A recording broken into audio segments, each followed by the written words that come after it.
CBS News chief White House correspondent Nancy Cordes is joining us now to talk about all this. So Nancy, you've been hearing the back and forth between Anne Marie and I was sort of positing that, you know, the reporting that we see from Rebecca Kaplan, one of our Capitol Hill producers, is that House managers really feel like today that they have some more information that they want to share with the senators and with the American people, and that they feel that they may be able to sway some Republicans to vote to convict the president. But what are you hearing?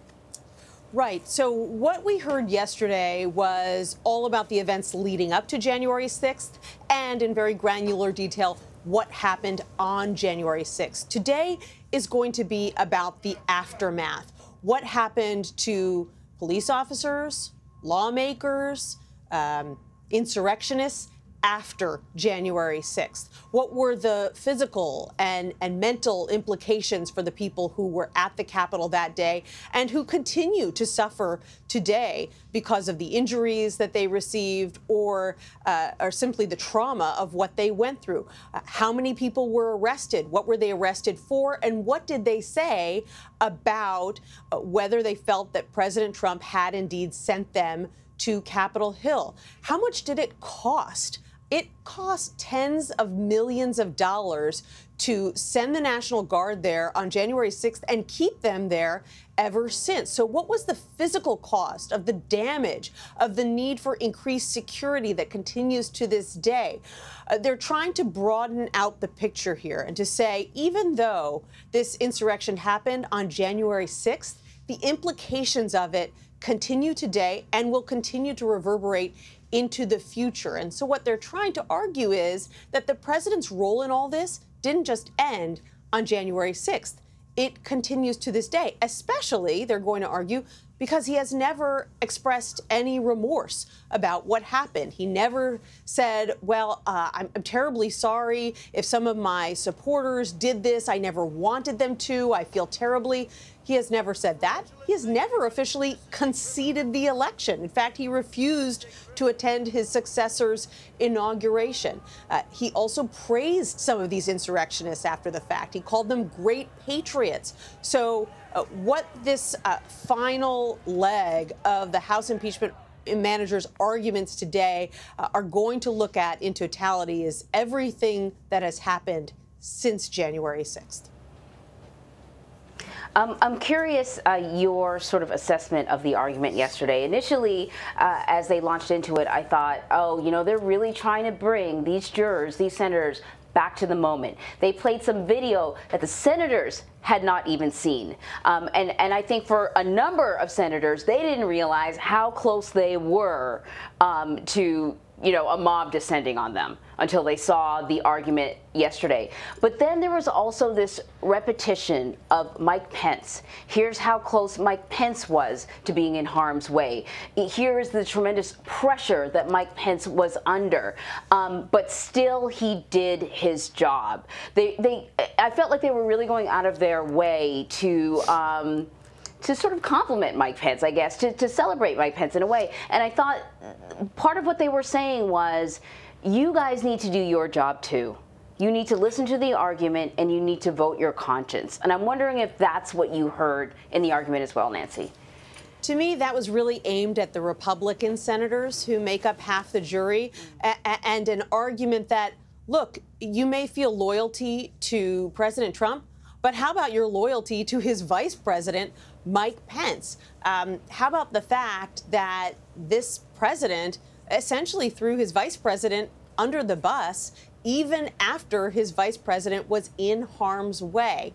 And so they're trying as best they can to kind of separate these Republican senators from this president who they have showed such fealty to over the past 4 years, to say, you're not like him. We are all the same. We would never do something like that. Look at what Mike Pence, a fellow Republican, went through. Whether that is going to be enough to convince these Republican senators remains to be seen. You had some of them walking out of there at the end of the day saying, wow, they really made a compelling case tying the president to what happened. And then you had others like Rick Scott of Florida saying it was a complete waste of time, and Josh Hawley of Missouri saying we didn't learn anything new.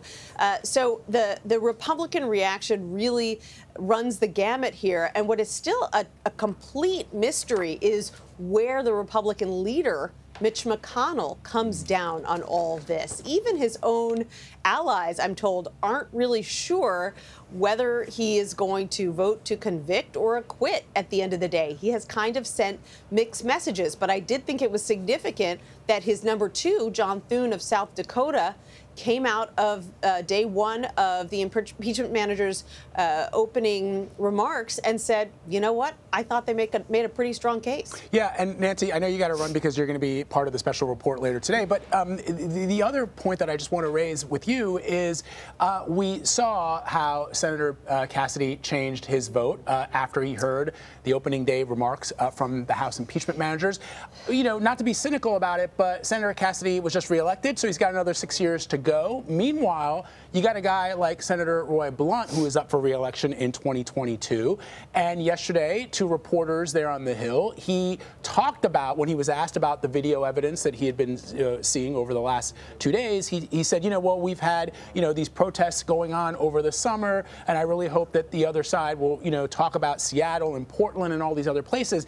And I just want to know if you are hearing from lawmakers, Republicans, that they really think that violent riots that happen in American cities for a variety of reasons are similar to an attack on the seat of government directed, what the House managers say, by the former president of the United States to interfere with the certification of a valid election in the United States of America. If they think that those things are similar.